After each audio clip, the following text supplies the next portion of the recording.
শিশু আসিয়া ধর্ষণ হত্যা মামলায় প্রধান আসামি হিটুর ফাঁসির আদেশ, বাকি 3 আসামি খালাস। রায় পর্যবেক্ষণের পর আপিলের বিষয়ে সিদ্ধান্ত নেবে রাষ্ট্রপক্ষ। যাদেরকে খালাস দিয়েছেন রায়ের কপি পাওয়ার পরে পর্যালোচনা করে প্রয়োজনে আমরা উচ্চ আদালতে যাব। আগামীতে যৌন অপরাধ যেন কেউ করতে না পারেন সেই ব্যাপারে রাষ্ট্রের পক্ষ থেকে সর্বোচ্চ আইনি ব্যবস্থা গ্রহণ করা হবে। হিটুর মৃত্যুদণ্ডে সন্তোষ জানালেও 3 জনের খালাসে হতাশ ভুক্তভোগীর মা ও এলাকাবাসী। তিনটাই তো সারা পেয়ে গেছে, ওরা তিনটাই তো জানতো। ওরা তো আজকে আমারটা করলে কালকে সারা পাবে, কালকে আর একজনের করবে। তাই আমাদের এলাকাবাসী বা পরিবারের পক্ষ থেকে আমাদের যেটা আশা ছিল, আমাদের সেই মনের আশাটা পূরণ হয়নি। সহযোগী আসামিদেরকে যদি খালাস প্রদান করা হয়, অপকর্মে উৎসাহ বেড়ে যাবে। দেখছিলেন প্রধান শিরোনাম। সন্ধ্যার সময় সঙ্গে আছি আমি জাফর সাদিক এবং আমি কনক আজাদ। এবার অন্যান্য শীর্ষ সংবাদ। করিডোর দিয়ে দেশকে যুদ্ধক্ষেত্র বানাতে চান নিরাপত্তা উপদেষ্টা, অভিযোগ বিএনপি নেতা সালাউদ্দিনের। 2 ছাত্র উপদেষ্টাকে সরিয়ে দ্রুত নিরপেক্ষ নির্বাচনের দাবি। যারা ক্ষুদ্র ঋণ নিয়ে ভুল ধরত তারা ব্যাংকের টাকা নিয়ে পালিয়েছে বললেন প্রধান উপদেষ্টা। মাইক্রো ক্রেডিট ব্যাংক আইন করার তাগিদ, MRA ভবন উদ্বোধন। নতুন অর্থ বছরে 2,30,000 কোটি টাকার এডিপি সাজাচ্ছে অন্তর্বর্তী সরকার। পাশ হতে পারে কাল। অপচয় দুর্নীতিমুক্ত উন্নয়নের পথে হাঁটার ইঙ্গিত দেখছেন অর্থনীতিবিদ। ভারতের পুশইনে জঙ্গি সন্ত্রাসী ঢুকে পড়ার শঙ্কা উড়িয়ে দেওয়া যায় না বলছে বিজিবি। পুশব্যাকের পরিকল্পনা নেই জানালেন স্বরাষ্ট্র উপদেষ্টা। সুন্দরবনে ভাসমান বিওপি উদ্বোধন। এবং টি-20-র নতুন অধিনায়কের নেতৃত্বে রাতে আরব আমিরাতের বিপক্ষে মাঠে নামছে বাংলাদেশ। চাপমুক্ত হয়ে ইতিবাচক ক্রিকেট খেলার পরামর্শ লিটনের।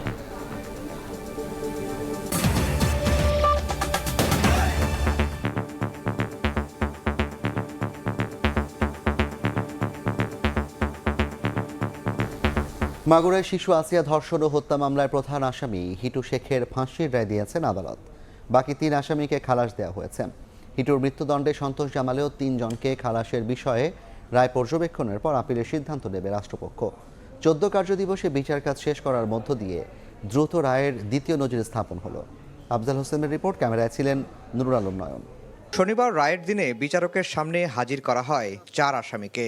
এরপর রায় ঘোষণা শুরু করেন মাগুরার নারী ও শিশু নির্যাতন দমন ট্রাইব্যুনালের বিচারক M জাহিদ হাসান। প্রধান অভিযুক্ত আসিয়ার বোনের শ্বশুর হিটু শেখকে মৃত্যুদণ্ড ও 1 লাখ টাকা অর্থদণ্ড দেয়া হয়। আর ভয়ভীতি প্রদর্শন, আলামত নষ্টের অভিযোগ প্রমাণিত না হওয়ায় খালাস দেয়া হয় আসিয়ার বোনের স্বামী, ভাসুর ও শাশুড়িকে। দেশব্যাপী আলোড়ন সৃষ্টিকারী শিশু আসিয়া ধর্ষণ এবং হত্যা মামলায় আজকে এই মাগুরায় বিজ্ঞ বিচারিক আদালত অর্থাৎ নারী ও শিশু ট্রাইব্যুনাল এই মামলার প্রধান আসামি হিটু শেখকে তার বিরুদ্ধে আনীত অভিযোগ সেকশন 9(2) নারী ও শিশু নির্যাতন দমন আইন 2000 এর অধীনে গৃহীত সাক্ষ্য প্রমাণের ভিত্তিতে এবং আনীত অভিযোগ প্রমাণিত হওয়ায় তাকে দোষী সাব্যস্তক্রমে এই আইনে সর্বোচ্চ শাস্তি মৃত্যুদণ্ড প্রদান করেছেন। এবং অপরাপর আসামিদের বিরুদ্ধে যাদের কিনা পেনাল কোডের সেকশন 201 এবং 506 এর অধীনে চার্জ গঠন করা হয়েছিল তাদেরকে মামলার দায় থেকে খালাস প্রদান করেছেন। প্রধান অভিযুক্তের মৃত্যুদণ্ড হওয়ায় সন্তোষ প্রকাশ করেছেন রাষ্ট্রপক্ষ। তবে 3 আসামির খালাসের বিষয়ে রায় দেখে আপিলের সিদ্ধান্ত নিতে চায় রাষ্ট্রপক্ষ। আমরা এই রায়ে আসামি হিটু শেখের সর্বোচ্চ শাস্তি হয় আমরা রাষ্ট্রপক্ষে খুশি হলেও এই মকদ্দমায় যাদেরকে খালাস দিয়েছেন আমরা তাদের জন্য পরবর্তীতে রায়ের কপি পাওয়ার পরে পর্যালোচনা করে প্রয়োজনে আমরা উচ্চ আদালতে যাব। আগামীতে এই জাতীয় কোনো অপরাধ যেন সংগঠন করতে না পারেন, বিশেষ করে কোনো যৌন অপরাধ যেন কেউ করতে না পারেন সেই ব্যাপারে রাষ্ট্রের পক্ষ থেকে সর্বোচ্চ আইনি ব্যবস্থা গ্রহণ করা হবে। গত 6 মার্চ মাগুরা শহরের নিজ নান্দুয়ালি গ্রামে বোনের শ্বশুর বাড়িতে বেড়াতে গিয়ে ধর্ষণের শিকার হয় 8 বছরের শিশু আসিয়া।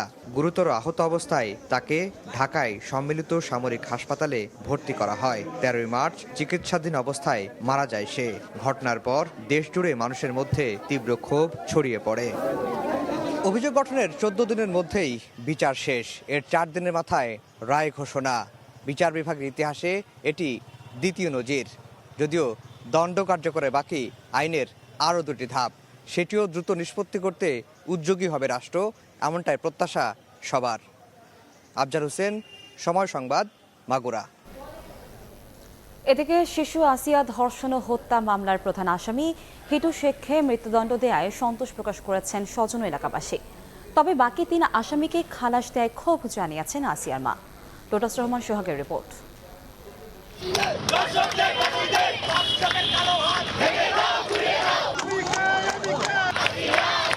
শিশু আসিয়া ধর্ষণ ও হত্যার ঘটনায় আলোড়ন সৃষ্টি হয় গোটা দেশে। নারীর প্রতি সহিংসতা প্রতিরোধে সোচ্চার হয় সর্বস্তরের মানুষ। রায়ে প্রধান অভিযুক্ত হিটু শেখের ফাঁসি হলেও খালাস পেয়েছেন বাকি 3 আসামি। এতে ক্ষোভ প্রকাশ করেছেন আসিয়ার মা। তিনটাই তো ছাড়া পেয়ে গেছে, ওরা তিনটাই তো জানতো বড় মেয়েটার হুমকিতে মারধর করেছে, প্রচুর মারামারিছে। খুশি হবো কি করে? ওরা তো আজকে আমার তা করলে কালকে ছাড়া পাবে, কালকে আর একজনের করবে।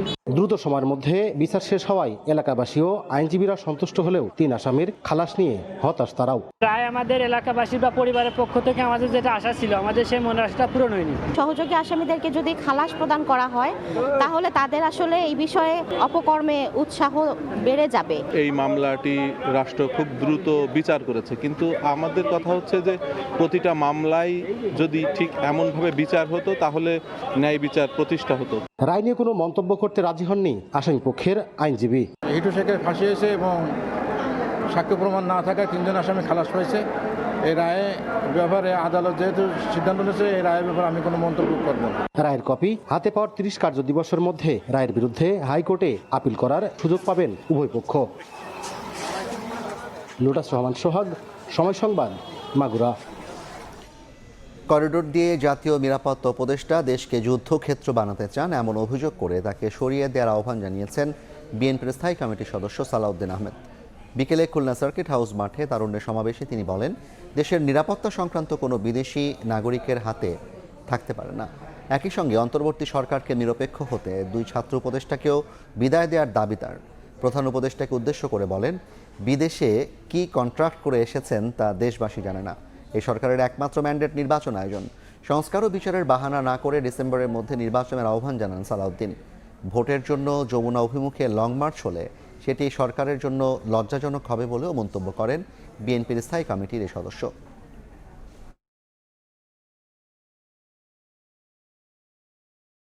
যদি আপনি নিরপেক্ষতা বজায় রাখতে চান তাহলে সেই এনসিপি মার্কা 2 জনকে পদত্যাগ করতে বলুন। যদি পদত্যাগ না করে আপনি বিদায় করুন। এই জাতীয় নিরাপত্তা উপদেষ্টা হয় নিজে পদত্যাগ করবে, না হয় আপনি তাকে বিদায় করবেন। এই দেশের নিরাপত্তা সংক্রান্ত কোন জাতীয় দায়িত্ব বিদেশি নাগরিকের হাতে থাকতে পারে না। এই সংস্কারগুলো অগ্রাধিকার ভিত্তিতে আপনি বাস্তবায়ন করে ডিসেম্বরের ভিতরে এই জাতীয় নির্বাচন অনুষ্ঠান করতে হবে। ঢাকা দক্ষিণ সিটি কর্পোরেশনের মেয়রের দায়িত্ব নিয়ে সংকট প্রসঙ্গে জাতীয় প্রেস ক্লাবে সংবাদ সম্মেলনে বক্তব্য রাখছেন ইশরাক হোসেন। আমরা সরাসরি যাচ্ছি সেখানে। আওয়ামী লীগ আমলে দেখতে পেয়েছি যে তাদের পক্ষে কোনো রায় না গেলে সেটা বিচারকদের উপরে তারা টার্গেট করত। বিচারকদের বিষয়ে প্রথমে তারা হুমকি ধামকি দিত, পরবর্তীতে অন্যান্য ব্যবস্থা নেওয়ার কথা বলতো, যেটি কিনা আলামত আমাদের কাছে রয়েছে। আমরা পরবর্তীতে আপনাদেরকে সব কিছু প্রোভাইড করে দিব। তো আমার প্রশ্ন হচ্ছে যে এনসিপি যদি গণ অভ্যুত্থান পরবর্তী সরকার বা গণ অভ্যুত্থানের ফসলের সরকার হয়ে থাকে, আমি ইশরাক হোসেন আমি কি শেখ হাসিনার পক্ষের কেউ ছিলাম, নাকি শেখ হাসিনার বিপক্ষে আন্দোলনটাও কম করেছি, নাকি শেখ হাসিনার মধু খেয়ে আমি রাজনীতি করেছি, সেটার জবাব জনগণ জানে কিভাবে দিতে হয়। এই সরকারকে প্রয়োজন সম্মত দিয়ে দিবে। তো আমার বিপক্ষে কেন? তার কারণ হচ্ছে জাস্ট বিকজ আমি বিএনপির প্রার্থী, ধানের শীষের মনোনীত প্রার্থী, এবং তারা চাচ্ছে যে তাদের নিজস্ব দলীয় ব্যক্তিদেরকে প্রশাসক হিসেবে বসাবে এবং আগামী নির্বাচনের সময় একটা ফায়দা লুটবে।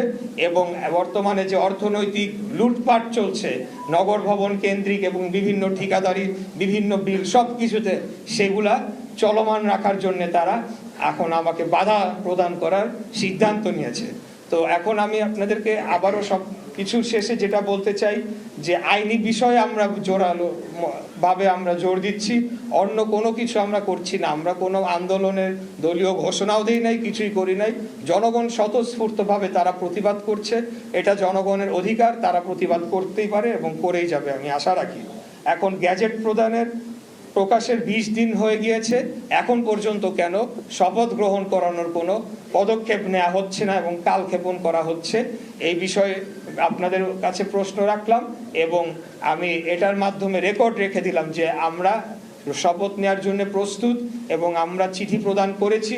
এখানে আপনাদেরকে কিছু কপি দেওয়া হয়েছে, একদম আমার চিঠি, গ্যাজেট এবং পুরো আইন, পুরো রায়ের কপি সবকিছুই সরকারের বিভিন্ন দফতরে আমরা রেজিস্টার্ড পোস্ট এবং রিসিভড কপি দিয়ে আমরা দিয়ে এসেছি। এই জিনিসটি আপনাদেরকে অবহিত করার জন্য আজকে। যারা ক্ষুদ্র ঋণ নিয়ে ভুল ধরত তারা ব্যাংকের টাকা নিয়ে পালিয়েছে উল্লেখ করে প্রধান উপদেষ্টা ডক্টর মোহাম্মদ ইউনূস বলেছেন, ক্ষুদ্র ঋণের অর্থ নিরাপদে রয়েছে। মাইক্রো ক্রেডিট ব্যাংক নামে নতুন ব্যাংক আইন তৈরিরও তাগিদ দিয়েছেন তিনি। আগারগাঁওয়ে মাইক্রো ক্রেডিট রেগুলেটরি অথরিটি ভবনের উদ্বোধন করে কথা বলেন অধ্যাপক ইউনূস। তিনি বলেন, মাইক্রো ক্রেডিট ব্যাংক হবে সামাজিক ব্যবসার ব্যাংক, যেখানে কেউ মুনাফা অর্জন করতে পারবে না। 1970-এর দশকে বাংলাদেশে ক্ষুদ্র ঋণের কার্যক্রম শুরু। ধীরে ধীরে বিশাল আকার ধারণ করলেও এই কর্মযজ্ঞ পরিচালনার জন্য এতদিন ছিল না নিজস্ব ভবন। শনিবার সকালে রাজধানীর আগারগাঁওয়ে মাইক্রো ক্রেডিট রেগুলেটরি অথরিটি ভবনের উদ্বোধন করেন প্রধান উপদেষ্টা। পরে প্রধান অতিথির বক্তব্যে ক্ষুদ্র ঋণ কার্যক্রমের শুরুর দিকের কথা তুলে ধরেন ডক্টর মোহাম্মদ ইউনূস। বলেন, প্রাথমিক পর্যায়ে মাইক্রো ক্রেডিটের সমালোচনা করত প্রচলিত সমবায় ব্যাংকগুলো। তারা মানুষের টাকা লোপাট করলেও ক্ষুদ্র ঋণের বাজার বড় হচ্ছে প্রতিদিনই। এমন সময় আমরা আলাপ করছি ভাগ্যের পরিহাস। যেমন জামানতওয়ালা ব্যাংক, যারা প্রকৃত ব্যাংক বিচার করতো বলতো, তারা আজকে হাওয়া, তারা কেউ নেই, তারা টাকা নিয়ে লোপাট, ব্যাংক শেষ। আর মাইক্রো ক্রেডিট পরিসংখ্যান আপনারা দেখতেছেন, পয়সা কেউ মারে নাই, কেউ পালিয়ে যায় নাই, সেগুলো প্রতিটি পয়সা আছে, তাদের জমা টাকা আছে, তাদের নিজেদের কাজ চলছে এবং নিজেদের টাকা নিজেরা চলছে। ক্ষুদ্র ঋণের বাজার বিশাল আকার ধারণ করায় এনজিও প্রথা থেকে বেরিয়ে মাইক্রো ক্রেডিট নামে আলাদা ব্যাংক গড়ে তোলার প্রয়োজন বলে মনে করেন প্রধান উপদেষ্টা। আর নতুন চিন্তা করতে হবে এখানে, মাইক্রো ক্রেডিট ব্যাংক স্থাপন। এটা এখন এনজিও পর্যায়ে রয়ে গেলে এটা ঠিক আবার ওই ব্যাংকিং মেজাজে আসবে না। মেজাজে আসতে হলে তাকে ব্যাংক হতে হবে। মাইক্রো ক্রেডিট ব্যাংক নামে একটা আইন করতে হবে, এটা আইনের কথা আবার আমরা পাচ্ছি। ডক্টর ইউনূস বলেন, মাইক্রো ক্রেডিট ব্যাংক হলে কমে যাবে বেকারত্ব, কারণ বিনা জামানতে তরুণদের ঋণ দেবে তারা। লাইসেন্সের মধ্যে, আইনের মধ্যে থাকবে এটা একটা সামাজিক ব্যবসার প্রতিষ্ঠান হবে, অর্থাৎ মালিক এর কাছ থেকে কোনো মুনাফা নিতে পারবে না। তরুণদের, তাদের পরিবারের সদস্য, তাদের ছেলে মেয়ে যারা আছে, যারা চাকরি সন্ধানে বয়স হইতে হতে সবাই বলে চাকরি খোঁজো, এটা আর বলবে না, যেহেতু মাইক্রো ক্রেডিট ব্যাংক আছে। যে কোনো ছেলে, যে কোনো মেয়ে মাইক্রো ক্রেডিট ব্যাংকের কাছ থেকে বিনিয়োগ পাবে। প্রধান উপদেষ্টা জানান, ক্ষুদ্র ঋণের ধারণা গ্রহণ করে পৃথিবীর বহু দেশ বদলে দিয়েছে তাদের অর্থনীতি। এই ব্যাংক যেগুলো হবে, এগুলো হলো সামাজিক। নাজমুস সালেহী, সময় সংবাদ, ঢাকা। আগামী অর্থ বছরের জন্য 2,30,000 কোটি টাকার বার্ষিক উন্নয়ন কর্মসূচি এডিপি সাজাতে যাচ্ছে অন্তর্বর্তী সরকার, যা চলতি অর্থ বছরের মূল এডিপির চেয়ে 13.21% কম হলেও সংশোধিত এডিপির তুলনায় 6.48% বেশি। অর্থনীতিবিদরা বলছেন, অপচয় দুর্নীতিমুক্ত উন্নয়নের পথে হাঁটার ইঙ্গিত মিলেছে সরকারের কর্মপরিকল্পনায়। প্রশাসন পরিচালনা ও উন্নয়ন ব্যয়, এই দুই মিলে বাজেটে মোট ব্যয়ের লক্ষ্যমাত্রা নির্ধারণ করে থাকে সরকার। নতুন অর্থ বছরের জন্য বার্ষিক উন্নয়ন কর্মসূচি বা এডিপি বরাদ্দের লক্ষ্যমাত্রা ধরা হয়েছে 2,30,000 কোটি টাকা, যা চলতি অর্থ বছরের প্রস্তাবিত এডিপি থেকে 13.21% কম হলেও সংশোধিত লক্ষ্যমাত্রার থেকে প্রায় 6.5% বেশি। সীমিত সম্পদের সর্বোচ্চ ব্যবহারের দিকটি মাথায় রেখে অন্তর্বর্তী সরকার নতুন অর্থ বছরের জন্য এডিপির লক্ষ্যমাত্রা নির্ধারণ করছে বলে মনে করছেন অর্থনীতিবিদরা। আমাদের আসলে প্রকল্প বাস্তবায়নে গতি নিয়ে আসতে হবে। যদি গতি আমরা নিয়ে আসতে পারি, ঠিক মতো অর্থ বাস্তবায়ন করতে পারি, তাহলে সেক্ষেত্রে হয়তো যতটুকু অর্থ বরাদ্দ করা আছে তো সেইটা আমাদের অর্থনীতিতে এবং সমাজে সুফল বয়ে নিয়ে আসবে। চলতি অর্থ বছরের জন্য বিগত সরকার এডিপিতে বরাদ্দ রেখেছিল 2,65,000 কোটি টাকা, যা সংশোধন করে 2,16,000 কোটি টাকায় নামিয়ে এনেছে অন্তর্বর্তী সরকার। রাজনৈতিক বিবেচনায় নিয়ে আগের প্রকল্পগুলো কাটছাঁট করায় বরাদ্দ কমছে বলে মত অর্থনীতিবিদদের। বিদায়ী অর্থ বছরের বাজেটে আসলে অনেকগুলো প্রকল্প ছিল যেগুলো রাজনৈতিক বিবেচনায় নেওয়া হয়েছিল এবং সোশ্যাল রিটার্নটা কম, ইকোনমিক রিটার্ন কম। সেই জায়গা থেকে একটু বাইরে নিয়ে আসার চেষ্টা করা হচ্ছে এডিপি কে। দুর্নীতি এবং অপপ্রচার যদি না থাকে তাহলে সেক্ষেত্রে যতটুকু এডিপি বাস্তবায়ন করা হবে ততটুকুর কিন্তু সুফল পাওয়া যাবে। এডিপি বাস্তবায়ন করতে প্রতিশ্রুত বিদেশি সহায়তা ছাড় করার জন্য সক্ষমতা বাড়াতে সরকারের গুরুত্ব দেওয়া উচিত বলে মনে করেন অর্থনীতিবিদরা।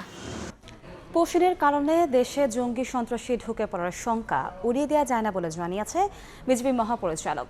যদিও ভারতের এই আচরণকে উস্কানি মনে করছে না স্বরাষ্ট্র উপদেষ্টা। সকালে সুন্দরবনে ভাসমান বিওপি উদ্বোধন শেষে তিনি আরও জানান, পুশব্যাকের পরিকল্পনা নেই বাংলাদেশের, ভারতীয়দের ফেরত পাঠানো হবে যথাযথ প্রক্রিয়ায়।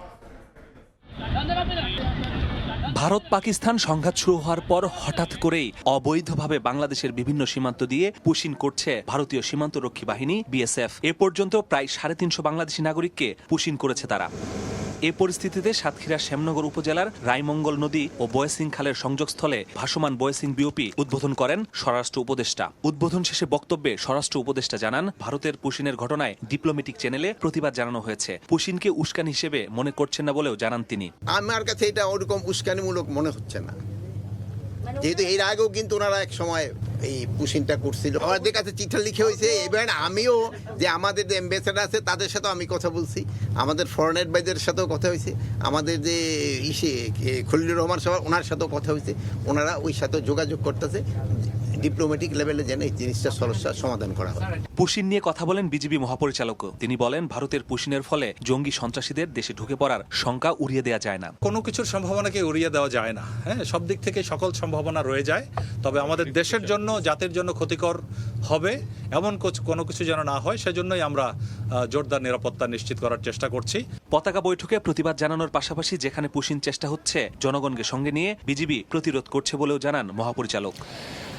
বাংলাদেশ ভারতের মধ্যে ৭৯ কিলোমিটারের জলসীমান্তকে নিরাপদ করতে এই বয়সিং ভাসমান বিওপি সহ 3টি বিওপি স্থাপন করল বিজিবি। এর ফলে সীমান্তে চোরাচালান সহ নানা ধরনের অপরাধ যেমন বন্ধ হবে, তেমনি সাম্প্রতিক সময়ে আলোচনায় আসা পুশিন বন্ধেও এই বিওপি গুরুত্বপূর্ণ ভূমিকা পালন করতে পারবে বলে মনে করছে বিজিবি। মাসুদুর রহমান, সময় সংবাদ, সুন্দরবন। সন্ধ্যার সময় আরও থাকছেন। ইস্তাম্বুলে আলোচনায় 1000 বন্দী বিনিময়ে রাজি রাশিয়া ইউক্রেন। সেনা প্রত্যাহারে অস্বীকৃতি জেলেনস্কির, চুক্তি না হলে মস্কোর উপর নিষেধাজ্ঞার হুঁশিয়ারি ট্রাম্পের। ঢাকা বিশ্ববিদ্যালয়ের শিক্ষার্থী ও ছাত্রদল নেতা শাহরিয়ার আলম সাম্য হত্যা মামলায় গ্রেপ্তার 3 আসামির 6 দিন করে রিমান্ড মঞ্জুর করেছেন আদালত। ঢাকার মেট্রোপলিটন ম্যাজিস্ট্রেট শাহিন রেজার আদালত শুনানি শেষে এ আদেশ দেন। এদিন কারাগার থেকে আসামিদের আদালতে হাজির করা হয়। মামলার তদন্ত কর্মকর্তা শাহবাগ থানার উপপরিদর্শক তৌফিক হাসান তাদের 10 দিনের রিমান্ডে নিতে আবেদন করেন। শুনানি শেষে আদালত তাদের 6 দিনের রিমান্ড মঞ্জুর করেন। এ সময় আসামি পক্ষে কোনো আইনজীবী ছিলেন না। এর আগে গত বুধবার সকাল 9:30টার দিকে রাজধানীর শেরেবাংলা নগর থানা এলাকা থেকে গ্রেফতার করা হয় তাদের। পরের দিন তাদের কারাগারে পাঠায় আদালত। রোববারের মধ্যে 7 কলেজের অন্তর্বর্তী প্রশাসনের প্রজ্ঞাপন জারি না করলে সোমবার থেকে ফের আন্দোলনের হুঁশিয়ারি দিয়েছেন 7 কলেজের শিক্ষার্থীরা। বিকেলে রাজধানীর ইডেন মহিলা কলেজের 1 নম্বর গেটে সংবাদ সম্মেলনে এই হুঁশিয়ারি দেন শিক্ষার্থীরা। দাবি পূরণ না হলে রাস্তা অবরোধ না করে সংশ্লিষ্ট মন্ত্রণালয় ঘেরাও করার হুঁশিয়ারি দেন তারা বলেন, আগামী 1 মাসের মধ্যে নতুন বিশ্ববিদ্যালয় অধ্যাদেশ জারি করতে হবে। শিক্ষার্থীরা দাবি করেন, প্রস্তাবিত কেন্দ্রীয় বিশ্ববিদ্যালয় বাস্তবায়নের পথ পরিষ্কার হলেও চূড়ান্ত অনুমোদনে দায়িত্বপ্রাপ্ত কর্তৃপক্ষ অকারণে সময়ক্ষেপণ করছেন। এতে শিক্ষার্থীদের মাঝে চরম অসন্তোষ ও উদ্বেগ তৈরি হয়েছে।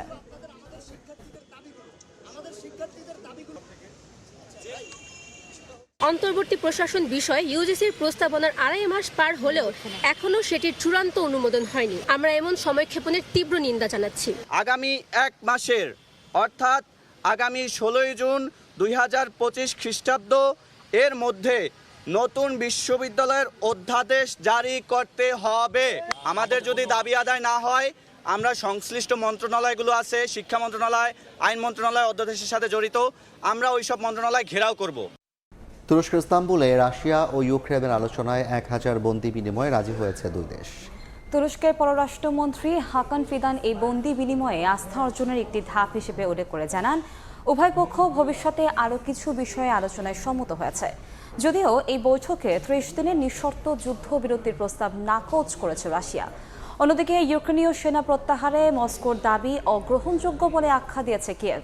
ইউক্রেনের সঙ্গে শান্তি চুক্তি না হলে রাশিয়ার ওপর কঠোর নিষেধাজ্ঞা আরোপের হুঁশিয়ারি দিয়েছেন মার্কিন প্রেসিডেন্ট ডোনাল্ড ট্রাম্প।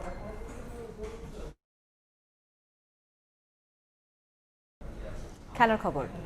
নতুন অধিনায়ক লিটন কুমার দাসের অধীনে বছরে প্রথমবারের মতো টি-20 ফরম্যাটে মাঠে নামছে বাংলাদেশ। সিরিজের প্রথম ম্যাচে রাতে 9টায় আমিরাতের মুখোমুখি হবে টাইগাররা।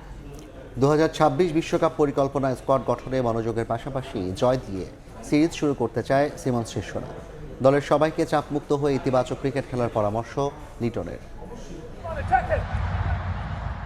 দুবাইয়ে এক ভিন্ন শুরুর অপেক্ষা। শুধু 2026 বিশ্বকাপের আনুষ্ঠানিক যাত্রা শুরু নয় শুধু বছরে প্রথমবারের মতো টি-20 ফরম্যাটে মাঠে নামা। এ ম্যাচ দিয়ে যে অধিনায়ক হিসেবে আনুষ্ঠানিক পথ চলা শুরু লিটন কুমার দাসের। পাকিস্তান সফরের আগে প্রস্তুতির সিরিজ অনুশীলনে তাই মনোযোগের পুরোটাই। প্রথম ম্যাচের আগে মোটে 2 সেশন পাওয়ার সুযোগ পুরোপুরি কাজে লাগানোর চেষ্টা। ফার্স্ট টার্গেট হচ্ছে আমরা দুটা গেমে যেন জিততে পারি, এটা first priority. And at the same time আমরা চাবো যেন আমরা আমাদের যে সব জায়গাগুলো আগে আমরা নিয়ে কাজ করেছি কিছুদিন যাবত, সেই জায়গাগুলো যেন ফুলফিল করতে পারি। স্কোয়াডে 5 পেসার, যেখানে উইকেটের বিবেচনায় সুযোগ মিলবে সর্বোচ্চ 3 জনের। এ ম্যাচ খেলেই আইপিএলে উড়াল দেবেন মুস্তাফিজ, তানজিম সাকিব নাকি হাসান মাহমুদ, না দুজনেই সেই সিদ্ধান্ত ম্যাচ ডের উইকেট দেখে। দলের সবার কাছেই অধিনায়কের চাওয়া স্পষ্ট। মেসেজ একটা জিনিসই থাকবে যে ফিল ফ্রি, সবাই যেহেতু এই ফরম্যাটে অনেক টেন্স আসে সামটাইমস, তো আমি চাবো প্রত্যেকটা প্লেয়ার তার জায়গা থেকে যত ফ্রিলি ক্রিকেট খেলতে পারে এবং ক্রিকেটটা এনজয় করতে পারে। অবশ্য ঘরের মাঠে আমিরাতকে যে হালকাভাবে নেয়ার সুযোগ নেই তা জানা লিটনের, তাই তো ঠিক করেছেন গেম প্ল্যান। ইউএর মাঠে ইউএই অলওয়েজ ভালো দল, তারা এখানে কন্টিনিউ খেলে, তাদের এই কন্ডিশনটা সম্বন্ধে ভালো আইডিয়া আছে। But at the same time আমাদের টিম অনেক ভালো, আমরা চেষ্টা করবো কোপ আপ করার এবং ভালো ক্রিকেটটা খেলার। শারজায় বাংলাদেশের জন্য এক্স ফ্যাক্টর হতে পারেন আমিরাতের প্রবাসী দর্শকরা। এ পর্যন্ত ইউএর বিপক্ষে খেলা 3 টি-20তে শতভাগ জয় টাইগারদের। মাহবুব রিমন, সময় সংবাদ। বাংলাদেশ ক্রিকেট বোর্ডের গঠনতন্ত্রে অসঙ্গতি পেয়েছে দুর্নীতি দমন কমিশন। বিসিবিতে দ্বিতীয় দফায় অভিযান পরিচালনার পর আজ এই কথা জানিয়েছেন দুদকের সহকারী পরিচালক রাজু আহমেদ। গঠনতন্ত্রে আমরা পর্যালোচনা বা যাচাইয়ের ক্ষেত্রে যে একটা বিষয় খেয়াল করেছি যে এখানে একটা খুব সুন্দর স্ট্রাকচার্ড এবং অর্গানাইজ একটা প্রতিষ্ঠান হিসেবে তৈরি হওয়ার কথা ছিল বিসিবি, কিন্তু এই জায়গাতে আমরা গ্যাপ পেয়েছি। এখানে সঠিক চাকরি বিধিমালা নেই বা একটা অর্গানাইজেশন হিসাবে স্ট্রাকচার বা সুগঠিত থাকবে, সে ব্যাপারটাকে আমরা এখানে গ্যাপ দেখেছি। এ পর্যায়ে শীর্ষ সংবাদগুলো জানিয়ে দিচ্ছি আরেকবার। করিডোর দিয়ে দেশকে যুদ্ধক্ষেত্র বানাতে চান নিরাপত্তা উপদেষ্টা। অভিযোগ বিএনপি নেতা সালাউদ্দিনের। 2 ছাত্র উপদেষ্টাকে সরিয়ে দ্রুত নিরপেক্ষ নির্বাচন দাবি। এবং যারা ক্ষুদ্র ঋণ নিয়ে ভুল ধরত তারা ব্যাংকের টাকা নিয়ে পালিয়েছে বললেন প্রধান উপদেষ্টা। মাইক্রো ক্রেডিট ব্যাংক আইন করার তাগিদ, MRA ভবন উদ্বোধন।